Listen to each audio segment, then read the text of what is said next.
There are three main methods of moulding thermoplastics: injection moulding, blow moulding, and rotational moulding, which allows plastic to be moulded in a single process. By heating plastics, less force is needed to transform the plastic into the product. Injection moulding involves heating the plastic granules until soft and then injecting them into metal moulds where the plastic hardens into the desired shape.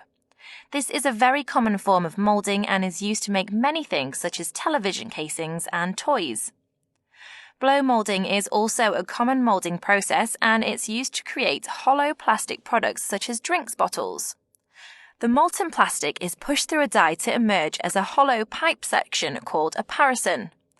Once the parison is the required length, the hollow mould is closed around it, forming a seal at the bottom.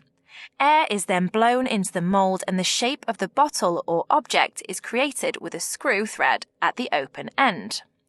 Making the bottle this way ensures that the bottle is strong enough to contain a carbonated drink.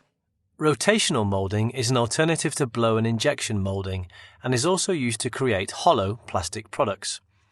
It is different to the other methods as the heating, melting, shaping and cooling stages all occur once the plastic is in the mould. It's used to make footballs, road cones and storage tanks. The mould is heated and rotated to make the plastic stick to the mould, making it a lot slower than the other methods. It's not just plastics that can be moulded. Food, metal and clay can also be formed into shapes by having forces applied to them, especially when heat is applied to reduce the amount of force needed. Vacuum forming is used with thermoplastics, for example to make food packaging. Heating plastic and then lifting the mould into the heated plastic, the air is sucked out from underneath, creating a vacuum. The air pressure from outside the mould forces the plastic onto the mould. Compression moulding is another type of moulding and it uses a two-part mould.